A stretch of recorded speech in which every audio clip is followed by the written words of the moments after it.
It is the evening of February 1st, 2026. In the upscale neighborhood of Catalina Foothills in Tucson, Arizona, the night is quiet. The kind of quiet that feels safe. The kind of quiet that makes you believe nothing bad could ever happen here. The streets are lined with desert landscaping. Saguaro cacti stand tall in the moonlight.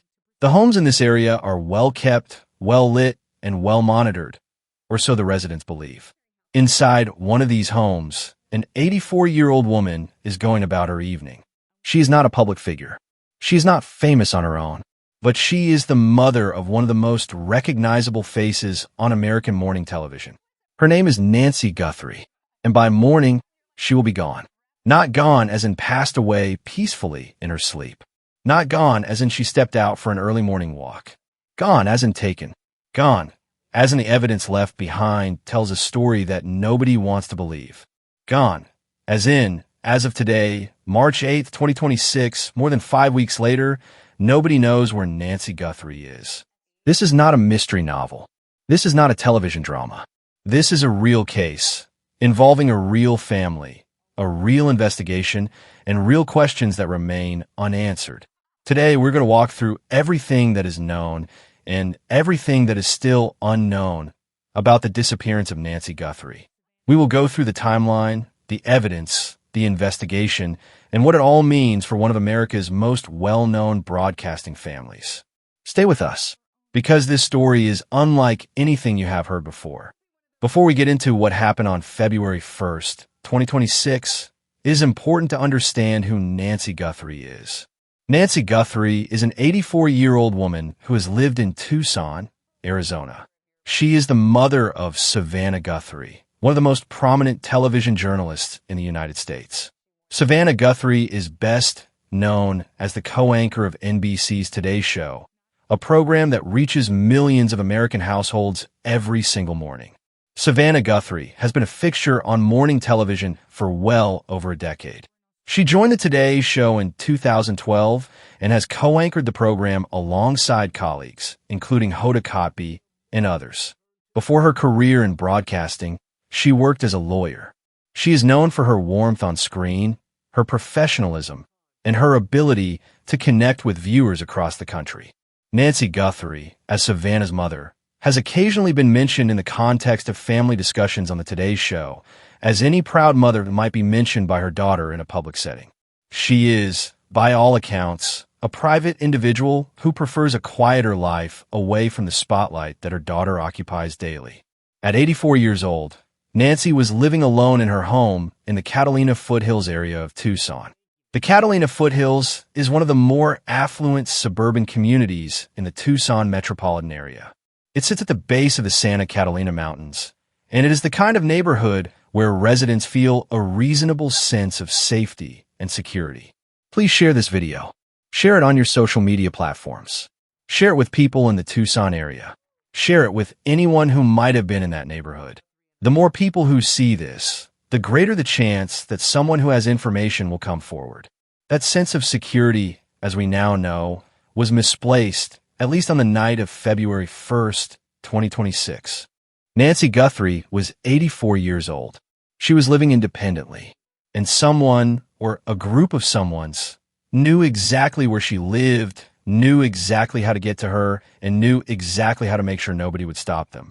Now let us walk through what we know about the night of February 1st, 2026, the night Nancy Guthrie disappeared. The exact sequence of events that unfolded inside Nancy's home that night is not fully known to the public. Law enforcement has not released a complete timeline of what occurred inside the residence. But what they have shared, and what has been reported by credible news organizations, paints a deeply troubling picture. According to investigators and reports from the Pima County Sheriff's Department, when authorities responded to Nancy's home, they discovered evidence that strongly suggested Nancy had been taken from her home by force. This was not a situation where an elderly woman had simply wandered off or left of her own accord. The evidence at the scene told a different story entirely. Blood. Investigators found blood inside Nancy Guthrie's home, and this was not a small amount that could be easily explained away. The blood was confirmed to belong to Nancy Guthrie herself. The presence of her blood inside the home, combined with other evidence at the scene, led investigators to conclude that Nancy had not left willingly. There were also signs of what investigators described as a forced entry or a struggle, evidence that this was not a peaceful departure from the home, but rather a violent one. By the time law enforcement was able to respond and process the scene, Nancy Guthrie was nowhere to be found. The question that immediately arose, and has remained the central question of this entire investigation, is this: how did someone manage to enter Nancy Guthrie's home, overpower an 84-year-old woman, and remove her from the property without being detected? The answer to that question, investigators would soon discover, involves a level of premeditation and planning that is genuinely alarming. One of the most significant and disturbing details to emerge from this investigation is the strong possibility that whoever took Nancy Guthrie used a Wi-Fi jammer to disable the wireless internet in and around her home before the abduction took place. Let's talk about what a Wi-Fi jammer is and why this matters so enormously. A Wi-Fi jammer is a device designed to disrupt wireless internet signals in a specific area. When a Wi-Fi jammer is activated in the vicinity of a home, it can render wireless devices, including security cameras, smart doorbells, and other connected home security systems, completely non-functional. These devices rely on a Wi-Fi connection to transmit footage, send alerts, and operate properly. If the Wi-Fi signal is jammed, if it is intentionally disrupted, these security systems cannot do their jobs. Cameras stop recording or fail to transmit. Smart locks may malfunction. Wireless alarm systems may be unable to send distress signals to monitoring centers. In other words, a Wi-Fi jammer is a tool that, if used effectively, can render a modern home security system largely useless. Here is what investigators discovered when they began canvassing Nancy Guthrie's neighborhood in the days following her disappearance. According to reporting on this case, FBI agents and Pima County Sheriff's investigators went door to door throughout Nancy's neighborhood on March 5, 2026, more than a month after Nancy went missing. During these neighborhood interviews, investigators asked residents a very specific question. Did her internet go out on the night of February 1st? The responses they received were highly significant. Multiple neighbors reported that yes, their internet had in fact experienced disruptions on that night. They reported connectivity issues that they had not been able to explain at the time, but which, in hindsight, now appeared to align perfectly with the timeline of Nancy Guthrie's disappearance. This strongly suggests that the perpetrator or perpetrators used a Wi-Fi jammer in the area around Nancy's home before approaching the residence. By disrupting the wireless signal, they effectively blinded the security cameras in and around the neighborhood. They ensured that there would be no footage of their approach, no footage of their entry into the home, and no footage of their departure with Nancy. Think about what that means for a moment. This was not an opportunistic crime. This was not a random act of violence. This was a carefully planned, deliberately executed operation. The use of a Wi-Fi jammer requires advanced knowledge of the target's home security setup, advanced planning to obtain the device, and a clear understanding of how to deploy it effectively. Someone knew what they were doing. Someone had planned this, and someone had decided in advance that Nancy Guthrie was their target. That level of premeditation raises a question that investigators have undoubtedly been wrestling with since day one. Who would plan this carefully to abduct an 84-year-old woman? And why? Given the nature of this case, the celebrity connection, the evidence of forced abduction, and the disturbing sophistication of the crime, this investigation did not remain in the hands of local law enforcement alone for very long. The FBI became involved in the investigation. Working alongside the Pima County Sheriff's Department, federal agents joined the effort to locate Nancy Guthrie and identify whoever was responsible for her disappearance. A dedicated task force was assembled specifically to focus on this case. This task force included homicide unit investigators from the Pima County Sheriff's Department alongside FBI agents. The creation of a dedicated task force signals the seriousness with which law enforcement is treating this investigation. These are not officers who are splitting their attention between multiple cases. This team was assembled specifically and solely to find Nancy Guthrie and bring those responsible to justice. In the immediate days following Nancy's disappearance, the investigation generated a significant amount of public attention. The tip line established by the FBI, 1-800-CALL-FBI, received a substantial number of calls from members of the public who believed they had information relevant to the case. This kind of public response is exactly what investigators hope for in high-profile missing persons cases. However, as weeks passed and the case remained unsolved, the volume of incoming tips began to decline. This is unfortunately a common pattern in prolonged missing persons investigations. The initial surge of public attention fades, the media coverage becomes less frequent, and the tips slow to a trickle. As of the most recent reporting on this case, investigators are continuing to appeal to the public for any information that might be relevant, no matter how small or seemingly insignificant it might appear. They have emphasized that even the smallest detail could be the key that breaks this case open. If you have any information at all related to the disappearance of Nancy Guthrie, authorities urge you to call the FBI tip line at 1-800-CALL-FBI. In any criminal investigation, physical evidence is critical. And in the case of Nancy Guthrie's disappearance, investigators did find at least one piece of physical evidence that initially appeared promising. Approximately 2 miles from Nancy Guthrie's home, investigators discover a glove. This was not an item that had been carelessly dropped.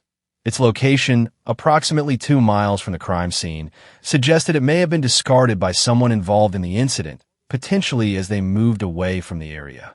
The glove was collected and processed for forensic evidence. DNA was recovered from the glove. This was a significant development. DNA evidence has the potential to directly link a suspect to a crime scene and can be a powerful tool in identifying perpetrators. However, the follow-up to this discovery did not lead investigators where they hoped it would. The individual whose DNA was found on the glove was identified and subsequently cleared by investigators. In other words, the person whose genetic material was on that glove was determined to have no involvement in Nancy Guthrie's disappearance. This is a reality that investigators face regularly in complex criminal cases. Not every piece of evidence that appears promising turns out to be the breakthrough. Sometimes a lead that seems significant ultimately leads nowhere. The glove, which initially represented one of the more tangible pieces of physical evidence in this case, turned out to be a dead end. That said, investigators have not publicly stated that they have exhausted all physical evidence leads. It is entirely possible, and indeed likely, that other forensic evidence collected from Nancy's home or the surrounding area is still being analyzed or is being held close to the chest by investigators who do not want to compromise their investigation by releasing details publicly. In law enforcement, the decision of what to share publicly and what to keep private is a delicate one. Share too much, and you risk tipping off a suspect. Share too little, and you risk losing the public cooperation and tip volume that can sometimes crack a case wide open. When a loved one goes missing and the investigation stalls, families often turn to financial incentives as a way to encourage anyone with information to come forward. In the case of Nancy Guthrie, the family made a decision that reflects both the depth of their desperation and the resources available to them. The Guthrie family announced a reward of $1 million for information leading to Nancy's safe return. $1 million. That is not a small sum. That is a life-changing amount of money for the vast majority of people. The announcement of a 7-figure reward is an extraordinary step that underscores just how seriously the family is taking the situation and how urgently they want Nancy home. When combined with additional contributions from law enforcement agencies involved in the investigation, the total reward figure rose to $1.2 million. $1.2 million is being offered to anyone who can provide information that leads directly to Nancy Guthrie's safe return.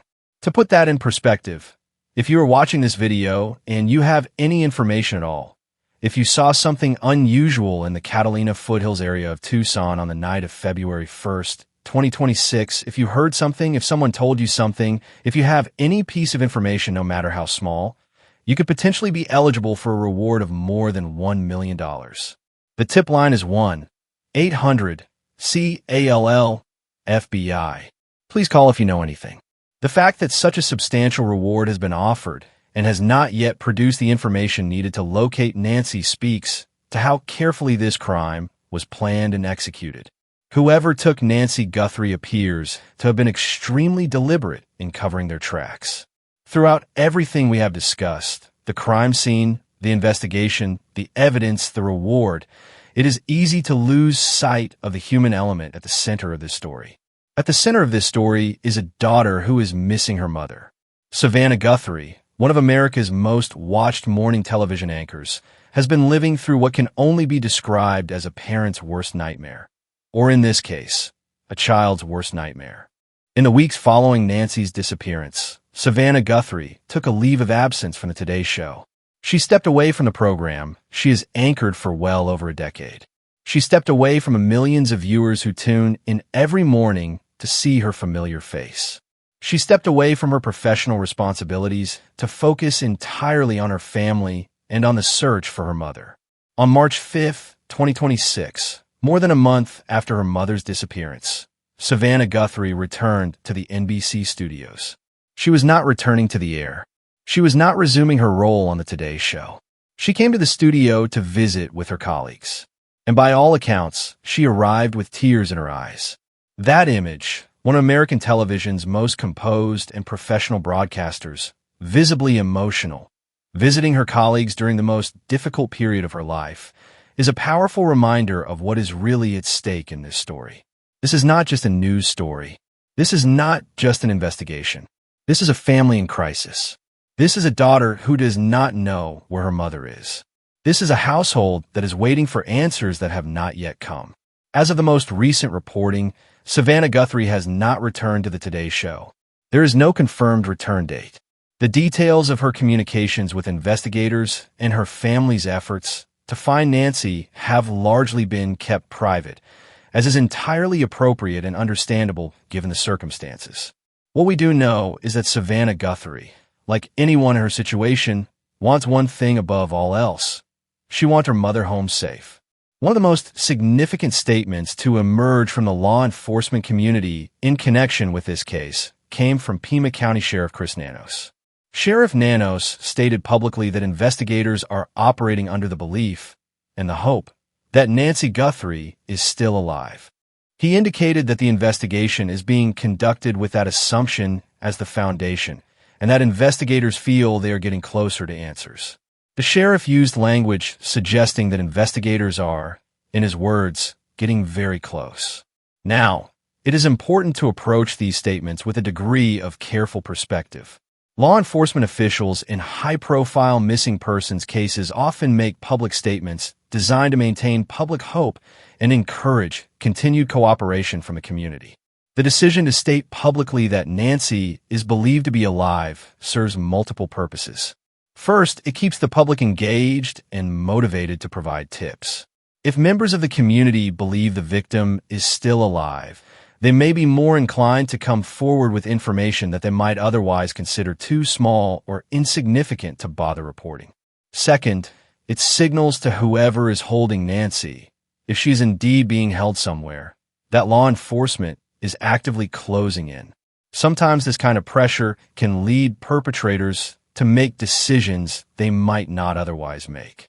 Third, and perhaps most importantly, it provides some measure of comfort and hope to Nancy's family, particularly Savannah, during an unimaginably difficult time. Whether Nancy Guthrie is indeed alive, and whether investigators truly are as close to a breakthrough as the sheriff suggested, remains to be seen. What is clear is that the investigation is ongoing, active, and being pursued with significant resources. Any serious analysis of this case has to grapple with a question that law enforcement has undoubtedly been working through since the very beginning. Why Nancy Guthrie? Why would someone target an 84-year-old woman living alone in Tucson, Arizona? There are several possibilities that investigators and analysts typically examine in cases like this, and it is worth walking through them, not to speculate irresponsibly, but to understand the range of scenarios that law enforcement must consider. The first possibility is financial motivation. Nancy Guthrie is the mother of a very successful and well-paid television anchor. Savannah Guthrie has, over the course of her career, accumulated significant professional success and financial resources. Is it possible that someone targeted Nancy as a means of extracting money from Savannah? A ransom situation? This is a scenario that investigators would have considered very early in the investigation. Whether any ransom demands have been made has not been publicly confirmed or denied by law enforcement or the Guthrie family. The second possibility involves personal grievances. Is it possible that someone had a personal grudge against the Guthrie family? Against Nancy specifically? Against Savannah? In the world of high-profile television journalism, public figures occasionally attract the attention of unstable individuals who develop intense feelings, positive or negative, about the people they see on television. Whether this played any role in what happened to Nancy is something only investigators can determine. The third possibility is one that is deeply unsettling but must be considered. Could this be the work of organized criminal elements? The use of a Wi-Fi jammer, the apparent level of planning, the clean execution of the abduction. These are not the hallmarks of an amateur or opportunistic criminal. They suggest someone, or a group, with experience, resources, and planning capability. Law enforcement has not publicly stated which of these possibilities, or any other motive, they believe is most likely. And that silence, that careful management of information, is entirely appropriate in an active criminal investigation. But the motive question remains central, because understanding why Nancy was targeted would go a long way toward understanding who targeted her. The Catalina Foothills is not a neighborhood where people expect violent crimes to occur. It is an upscale, suburban community. It is the kind of place where residents know their neighbors, where properties are well-maintained, and where people feel, generally speaking, safe. And yet, on the night of February 1st, 2026, something happened in that neighborhood that shocked the entire community.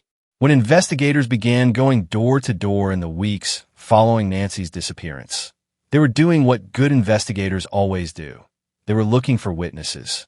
They were looking for anyone who might have seen something unusual that night. A vehicle they had not seen before.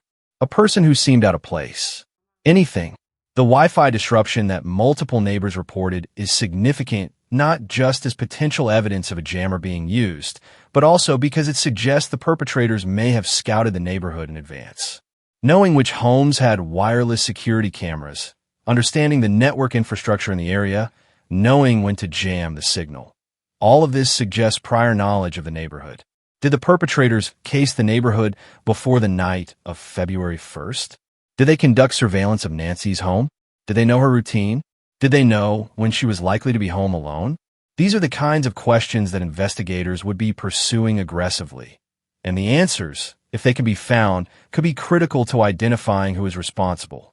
A neighborhood like Catalina Foothills, with its security cameras and engaged residents, should have been a difficult place to commit a crime without leaving some evidence behind. The fact that this crime was apparently carried out without leaving readily identifiable witnesses or clear camera footage speaks to the sophistication and planning of whoever was involved. In cases like this one, cases where law enforcement has evidence of a crime but has not yet identified the perpetrator or located the victim, the public plays an absolutely critical role. Think about how many people live in the Tucson metropolitan area. Think about how many people drive through the Catalina Foothills neighborhood every day. Think about how many people might have seen something on the night of February 1st without realizing at the time that it was significant. Maybe someone noticed an unfamiliar vehicle parked in the neighborhood that evening. Maybe someone saw people they did not recognize walking near Nancy's home. Maybe someone heard something, a sound, a voice, a vehicle that they pushed to the back of their mind because at the time it did not seem important. In criminal investigations, it is often the small details that people dismiss as unimportant that turn out to be the key to solving the case. A license plate that someone half noticed. A description of clothing. The direction a vehicle was traveling. The time a light went on or off. Investigators know this. That is why they continue to appeal for public tips, even as the weeks go by and the initial surge of public attention fades. The FBI tip line for this case is 1-800-CALL-FBI. If you were in the Catalina Foothills area of Tucson on the night of February 1st, 2026, or if you have any information at all that might be relevant to this case, please call. You might be the person who helps bring Nancy Guthrie home. And remember, the reward currently stands at $1.2 million for information leading to Nancy's safe return. We have covered a great deal of ground in this video, and it is worth stepping back for a moment to consider what makes this case so unusual, because it is, in a number of significant ways, unlike most missing persons cases that receive this level of public attention. First, the victim is 84 years old. Elderly individuals do sometimes go missing, often due to medical conditions such as dementia or Alzheimer's disease, which can cause confusion and wandering. But the evidence in this case, the blood, the signs of forced removal, makes it clear that this is not a situation involving a confused elderly woman who wandered away from home. This was an abduction. Second, the sophistication of the crime. The possible use of a Wi-Fi jammer to disable security cameras and home monitoring systems is not something you typically see in residential abductions. This level of technological savvy and operational planning suggests that whoever is responsible for this had resources, knowledge, and experience. It suggests this was not an impulsive act. Third, the profile of the family. The fact that the victim is the mother of one of America's most recognizable morning television anchors gives this case a public profile that most missing persons cases never achieve. That public profile is, in some ways, a double-edged sword. On one hand, it generates the kind of widespread attention and tip volume that can help investigators. On the other hand, it can also attract false leads, hoaxes, and unhelpful speculation that can drain investigative resources. Fourth, the extended timeline without resolution. More than 5 weeks have passed since Nancy Guthrie disappeared. In most abduction cases, the resolution, for better or for worse, tends to come relatively quickly. The fact that this case has remained unresolved for more than a month, despite significant law enforcement resources being devoted to it, speaks to the difficulty of what investigators are dealing with. Fifth, the absence of a publicly identified suspect. As of this recording, no arrests have been made. No suspects have been publicly identified. No person of interest has been named by investigators in public statements. This is either because investigators are keeping that information very close to the vest, which is a legitimate and common strategy, or because they have not yet identified who is responsible. All of these factors combine to make this one of the most unusual and difficult cases that has captured public attention in recent memory.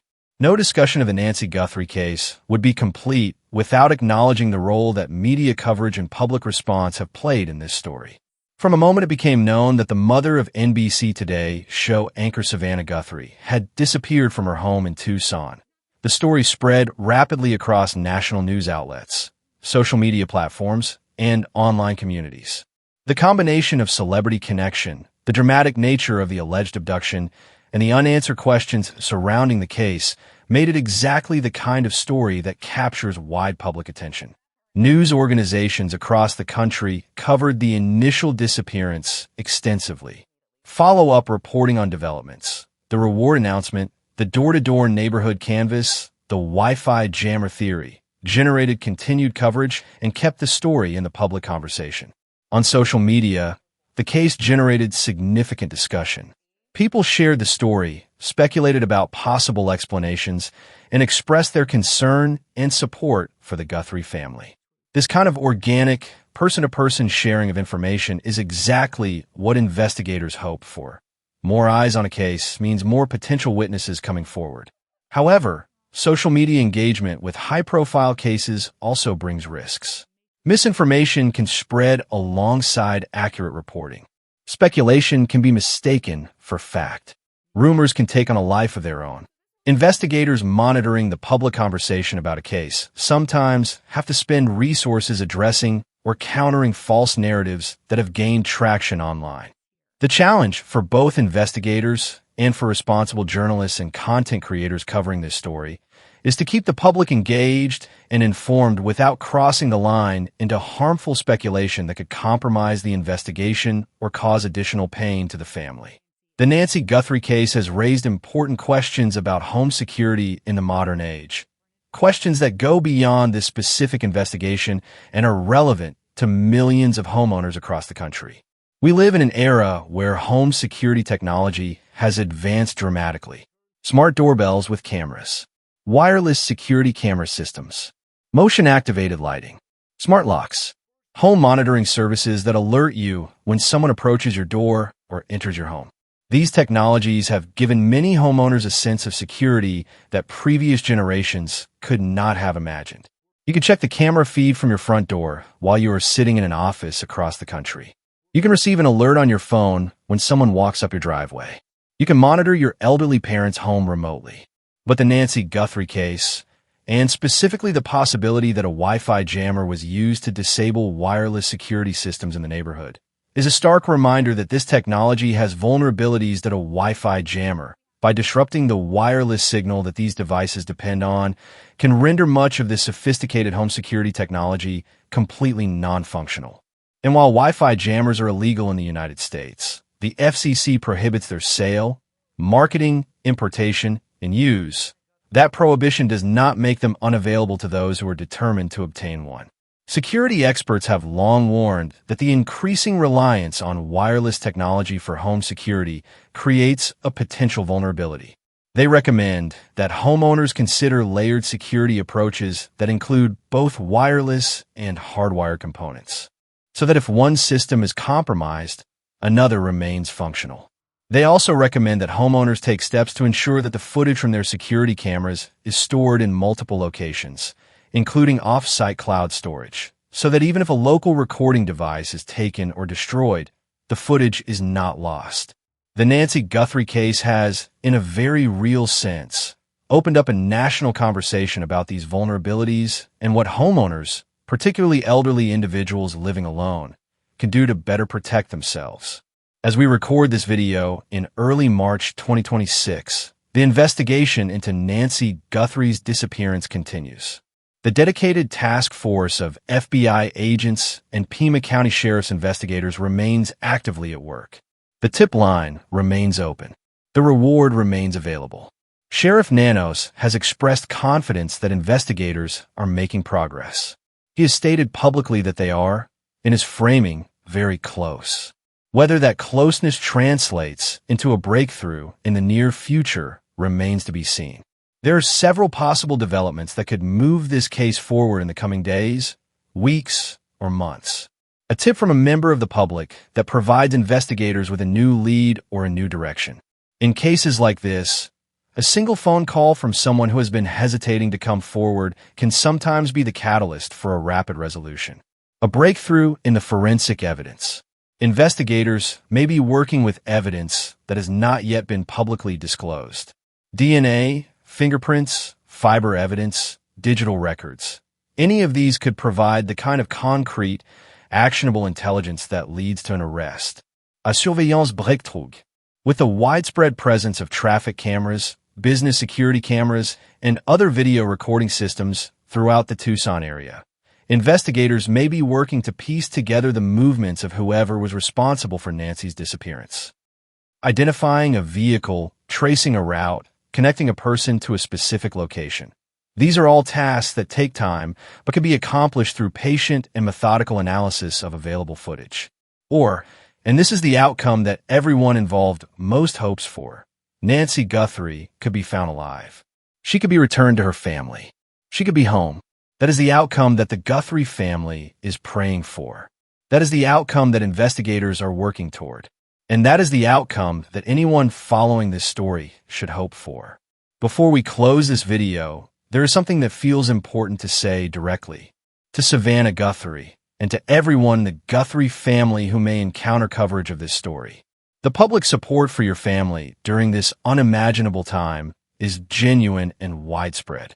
People across the country are following this story not out of idle curiosity, but because they care about Nancy, about you, about the outcome of this investigation.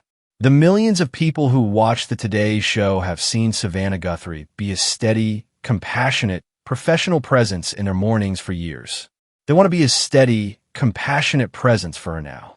We hope with everything we have that Nancy Guthrie is found safe. We hope that whoever is responsible for her disappearance is brought to justice. And we hope that the Guthrie family finds the strength and support they need to get through what has already been an incredibly difficult period. We're going to close this video with a direct call to action, because in a case like this, the people watching, you, can genuinely make a difference. If you have any information at all related to the disappearance of Nancy Guthrie, if you're in the Catalina Foothills area of Tucson, Arizona on or around February 1st, 2026, if you saw or heard anything unusual, if someone told you something that seemed strange at the time, if you have any piece of information, no matter how small, please call the FBI tip line at 1-800-CALL-FBI.